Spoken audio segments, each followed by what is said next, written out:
tangan rapat-rapat agar puyuh tak dapat terbang. Jawab salahku dengan penuh semangat. Hati kuda menjadi senang. Assalamualaikum warahmatullahi wabarakatuh.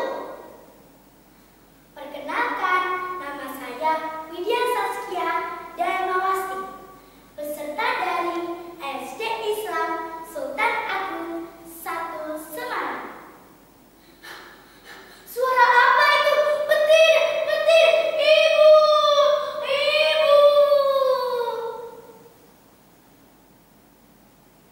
Penasaran dengan cerita saya? Dengarkan baik-baik ya. Legenda Kali Banteng. Cerita ini diambil dari buku yang berjudul Legenda-Legenda dan Sejarah dari Kota Semarang. Ditulis oleh Rustanningsih, SPD, MPD, dan kawan-kawannya. Dahulu kala hiduplah seorang janda sakti yang bernama Nyai Banteng Warung. Dia tinggal di gubuk yang sangat sederhana bersama anak laki-laki satu-satunya.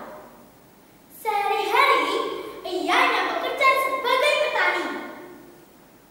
Semula tanah di daerah Nyai Banteng Warung tidak dapat ditanami tumbuh-tumbuhan karena banyak mengandung air garam. Namun dengan kesaktian Nyai Banteng Warung dengan mudah mengubah tanah di daerahnya menjadi sangat subur. Sehingga Nyai Banteng Warung dan anaknya tidak pernah kekurangan untuk makan.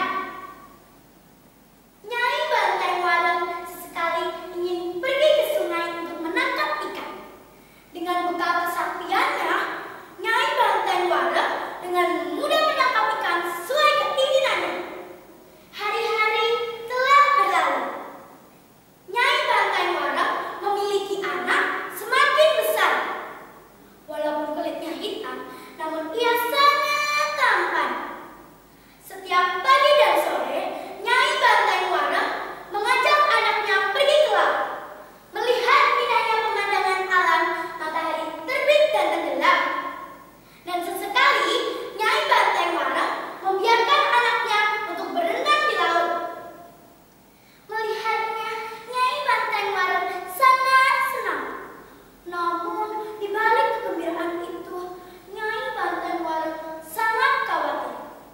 Di sisi lain, kecintaan anak Nyai Banteng Warung terhadap laut semakin bertambah. Hampir setiap hari ia pergi ke laut dan selalu pulang sore. Nak, mengapa sampai sore ini kamu baru kembali, nak? Tanya Nyai Banteng Warung. Maaf, Bu, waktu perjalanan pulang tadi, aku bertemu laki tua berambut panjang dan berjenggot putih. Ia mengajakku untuk ikut dengannya. Jawab anak Nyai Banteng Warung. Apa mengajakmu untuk ikut dengannya, nak? Tanya Nyai Banteng Warung dengan penuh terkejut. Malam itu, Nyai Banteng Warung tidak bisa tidur. Ia bertanya-tanya, siapa laki tua yang diceritakan anaknya itu? Keesokan harinya, Nyai Banteng Warung memutuskan untuk bersemedi, memohon pertolongan kepada Yang Kuasa. Dia heran. Sudah 5 hari ini, ia tidak menemukan jawabannya. Ia hampir putus asa. Namun pada akhirnya, di hari ke-7, ia menemukan jawabannya. Nyai Banteng Warung, aku puji keteguhanmu dalam mencapai cita-citamu. Keluarlah dari tempat tinggalmu. Di sudut pojok kiri gubukmu itu, aku sudah siapkan jangkar untuk dipakaikan anakmu pada saat hendak pergi.